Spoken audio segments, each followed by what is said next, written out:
Hello everybody and welcome back. I am KRX, so we're doing another timeline and final thoughts. This time for Songhai. We did a Songhai playthrough on the YouTube channel with the newest Europa Universalis 4 DLC, the Origins DLC, which focuses on the African continent, an immersion pack. And Songhai, of course, is one of the nations that got a really massive, beefy mission tree that has us sort of taking over Mali and conquering Timbuktu and Mali. It has us beating up air and just essentially consolidating this entire area. It wants us to come up here and take over the Maghreb area as well. It doesn't have us going much elsewhere besides that, but it really wants us to focus on this area, getting a lot of permanent claims and other missions related to that. And it sort of has, so there's some religious elements between, like, you know, missions relating to the religious conflict between the fetishist and the Sunni Muslim faiths. Of course, Songhai starts Sunni. Anything that's basically south of Songhai is fetishist, and anything that's sort of in line with Songhai is kind of Sunni. And that's kind of the breakdown here geographically, and the Sunni faith is kind of, I guess, historically kind of working its way down. But if we see here, the very first thing we actually did at Songhai is there's a Masi is broken into these 3 different countries now, and there's a mission to have us actually consolidate the Masi area and then convert it to Sunni. It turns out that these little countries here were actually the easiest ones. We took a couple provinces from this country, and that was kind of the first thing that we were able to do, because like there was the alliance network between Air, Mali, and Timbuktu kind of prevented us from being able to actually do what we wanted to do. We want to kind of get the permanent. We want to start working on Air and Timbuktu primarily, because those kind of result in sort of taking out our more of our competitors. Instead, we're kind of just beating up these smaller guys, kind of forcing these larger guys, waiting for a moment to strike against these larger nations that are kind of either powering up or solidifying their alliance networks. Some interesting things will be going on with Portugal this run. There's a few moves. I think we had some questionable luck with the heirs and things, and of course down here we have to gain, we have to build up our feudalism. So we start with a pretty low sort of technology level.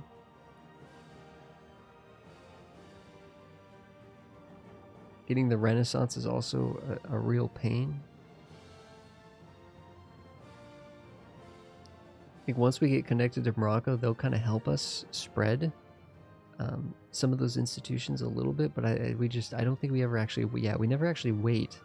We never wait. Yeah, what it was is, yeah, that's right. If we conquered Air, who was allied to Mali, if we conquered Air, we were able to get free colonies on these areas, which would lead to free permanent claims on, like, Morocco, which is insane, because, like, holy cow, we could go up and start conquering Morocco, like, before 1500. That is nuts, right? Of course, Morocco is a pretty powerful country. It looks like they actually solidified themselves and took some land from Tunis. Good for them. Tunis also sort of, both Morocco and Tunis seem to be having a fairly good game, but things are going to turn fast. But unfortunately, we had to wait for the right moment to sort of attack and start going sort of more, into these other Sunni neighbors. It's actually really interesting. We attacked Jenny because we have missions to go into Jenny as well after we sort of unified the Masi area. And there's a mission, an event happens. I don't know if this happens every time you attack Jenny, but there's a mission where we literally got to just vassal. Like, once we started the war with Jenny, there was a mission that, an event that triggered where we got to vassalize Jenny. Like, it was like some kind of royal this or that or something triggers, or political this or whatever. And boom, next thing you know, we go to war with Jenny, but then all of a sudden they become her vassal. So that was huge. So we actually just got to take Jenny, and they had actually expanded themselves a little bit, which was kind of intense. Now up here, you can see that Morocco, despite doing as well as they were attacked by Portugal and Castile. I was like, okay, here's our moment to strike. We attacked into Morocco, and we get a huge chunk of land. We actually surround a lot of the Moroccan area here so that we can take it ourselves. I forget that this is a gold province, so we do not take this gold province. Of course, there's some gold provinces down here in Mali that we haven't actually occupied yet either. But I forgot that this was a gold province, so we don't take it. However, we take all of this and try to seal this off from Portugal, so Portugal can't take all this. However, this is not the end of the story up here, unfortunately, because Portugal took a huge bite from Morocco, including Fez and Tangiers. So they have three. Portugal has 3 forts up here. 3 forts, which is insane. And they took this down here, and they're going to desperately, right? Portugal really wants this coastline. They get permanent claims on like all this on the coast, I think, here. Plus, I think eventually they just get permanent claims on the whole region. So unfortunately, we have basically said that, you know, Portugal's going to be upset with us. At this point, we ally Tunis, and that's the only one we can reach. We do not have contact with the Mamluks or the Ottomans at this time. Regardless of what the map shows here, we do not have contact with the Ottomans and Mamluks at this time. We cannot get them as an ally. You can see here a few years later what happened was Portugal attacked us with Castile, who had the PU over Aragon and Naples. And Naples, they held on to Naples. And Navarra, and Portugal was also allied with England. So we had Castile, Aragon, Naples, Navarra, England, and Portugal themselves all coming down here and literally like taking a huge chunk of all this and threatening to basically come down here and siege our capital and just wipe us out, essentially. So before they could get too many major gains, I literally forfeited all of our Moroccan land. I was just like, you know what, I have to end this war. Like, there's no way we come back from this. I think Tunis had been fully sieged out and left the war. And it was us versus like the 4 most powerful countries in the entire world, basically. So I gave them everything that they wanted. It was almost a 100% unconditional. It was almost an unconditional surrender. It was devastating. Because it's like we took all that for... to be fair, we didn't work that hard to get the land in the first place, but we did core it. So now we have cores on all this land still. It's going to hold for about 50 years. It's going to last about 50 years. And we're going to see if we can take that back. Now, in the meantime, we've been beating up we're just so powerful down here in this West African ecosystem that we've been just trying to consolidate all of these areas down here. All of this gold right here. In Mali, we're getting missions. Once we take the missions, have us coming doing this first, and then it has us coming and doing this area over here next. However, Portugal is literally like, Portugal finished off Morocco, and they're going to attack us again. They're literally attacking us on cooldown. Like, as soon as the truce is over, they are attacking. Portugal attacks us again. Castile joins. England joins. Aragon's joined, right? All of these people join. This time they don't have the land up here to siege. This is the war goal. And unfortunately in the timeline, it's not going to show you anything. And again, watch the playthrough if you guys are interested in seeing all the details of how this run was insanely intense. We're down on military technology. We are literally outnumbered 3-1 at a technological disadvantage. And remember, the Castile is kind of an insane country. Some of their ideas are pretty good and such. I think they get like 15% morale or something like that, or maybe that's once they become Spain, which they do eventually get that bonus and fight us with that bonus. But somehow we literally dance around here. They start coming through. We're still allied to Tunis. Portugal sieges all this out, and for some reason they start coming this way. England's landing on our shores. We're fighting England back down here while they're isolated down here.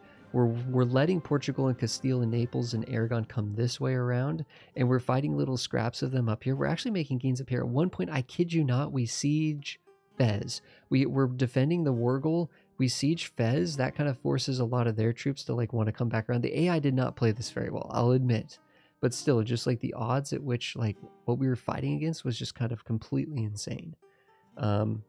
And we were never ready for these wars. Portugal just kept declaring on us over and over and over again. And eventually what happened was we were able to isolate enough battles with Castile, and we had our entire army was unified, and all their armies were sort of split and segmented. And we were able to fight enough individual battles with Castile and England that we were able to force them out of the war just based on enthusiasm and time in the war. We just kept we defended our capital, and we defended the war goal, and that was it. And essentially we just waited and waited and waited, and we were able to kick them out of the war one by one until it was us versus Portugal. Once it was us versus Portugal, we actually officially were like able to win the war. But we didn't want to draw it out so long and take the land, because we knew we'd just lose the land if we took the land anyways. So we ended up taking money. We tried to get them to break their alliance with England. They regained their alliance with England. Keep in mind, by the way, that England is just destroying France over here. So like France is not like we're hoping that France please be some resistance to Castile or be some resistance to England or something, right? Oh, where's Burgundy? They could beat up on England maybe? No, Burgundy's gone. Burgundy just went poof. So Burgundy went poof. France went poof. Austria doesn't seem to care what's going on. In Portugal, Castile, and Portugal regains their alliance with England after we force them to break it, and then they declare war on us again. And literally, we were just constantly defending ourselves against Portugal this entire run. It's insane. And like I said, the second war we actually kind of pseudo won, actually, in a way, but we haven't made gains. We still have these cores on Portugal, but they're expiring, I think, in 8 years. Oh, wait, no. Oh, we have till 58 to work? I thought it was 38. I thought it was 38. 58. Oh, I misread that. We actually have 28 more years. We might actually be able to do an offensive war. But the problem is Spain is formed now, and Spain is just like supercharged, right? They still have their... oh, what is this? Oh, that's interesting. They still have their personal union over Naples, which is annoying because a lot of the times they loot, like 90% of games, Naples goes independent since Emperor DLC, but not this run. Portugal just consolidating. Like there's a lot of times, I swear, where Morocco beats Portugal and actually makes gains against Portugal and takes Ceuta against Portugal. And in this game, Portugal, within the first 50 years of the game, literally conquered all of Morocco. Just like effortlessly unified all of this. Just a total powerhouse Portugal this game, which is insane, which I have to think has something to do with the fact that France never even took back the land from England. You got to think, if France attacks England, Portugal is the ally to England. They get into a war against France. France comes down here and beats up Portugal, and it changes the entire dynamic of the run. Instead, like that war never happens, and France just slowly gets whittled down by England. England is the aggressor against France, and just completely puts France on their heels, which is insane. So the fact that Castile had such an easy playthrough, the fact that France just got decimated, basically meant that Portugal was able to pop off this game. Of course, it was a game that we were doing really well to get up to Morocco and take land from Morocco. I mean, if Portugal would have had a bad game this time, we would have our Songhai game would have been insane. But it was not to be. Instead, it was a fun run. We are basically at the point where I don't think Portugal can attack us anymore. I think we're essentially to the point where 7th most powerful country in the world. We're a little behind on institutions. Otherwise, we'd even be further up this. We'd be like 3rd or 4th. We're somewhere in here. We're about as powerful as England, according to this chart. We are at least maintaining military technology parity, but not parity with the other technologies. We're a little behind there. We have a 324 at the moment. That definitely could be improved, but our air is pretty good, right? 13-year-old air is a 534. We'll take that. We'll take that. We've had a regency at one point. We had all kinds of trouble with heirs and rulers and all kinds of things. It's been a real struggle. It has been a real struggle. I mean, we're beating up all these nations down here effortlessly, right? Effortlessly. And we're going to continue to work on consolidating all of West Africa. However, Portugal is just this wall with their alliance network that they have. We ended up going quality ideas and sort of racing out this extra infantry combat ability and extra cavalry combat ability. We start with 10% infantry combat ability, and once we finish this whole thing, we'll get 5% discipline, 5% discipline when we finished quality ideas as well, 10% more morale. So we actually have really good troops. And of course, Songhai, like Nepal and Prussia, Songhai is considered to be one of the strongest military sort of traditions in the world. That's still true.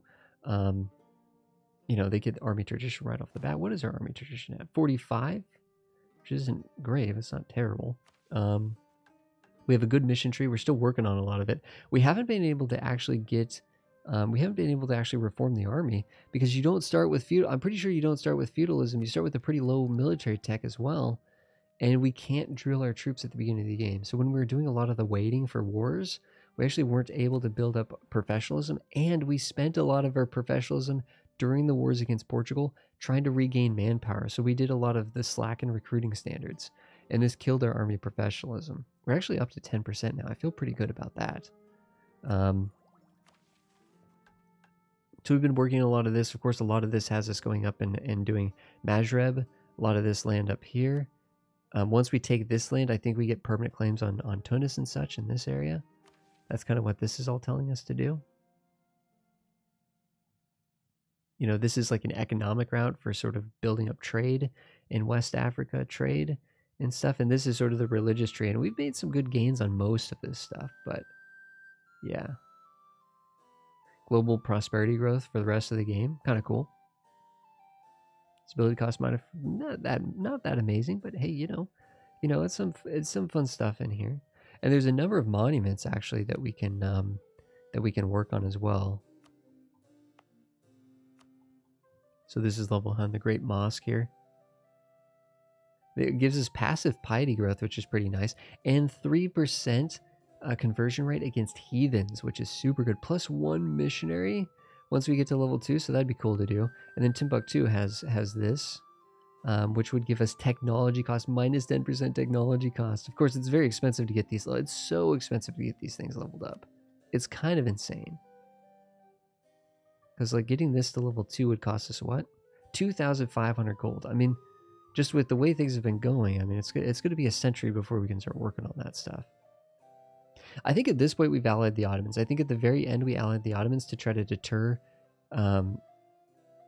No! We have a royal marriage with the Ottomans. We haven't allied them because they still don't know who we are. So we have a royal marriage with them, but they don't know who we are, so they can't ally us. They have an unknown attitude towards us. Otherwise, they would ally us. Which is super funny. And apparently trust is really low. I don't know why trust is so low. Maybe because they don't know who we are. So that's been something that we've been fingers crossed. If we could get the Ottoman alliance, then we know that Portugal won't attack us, and we could just build up our own strength and prepare for war offensively against Portugal. That would be the ideal. Man, this was a crazy run, though.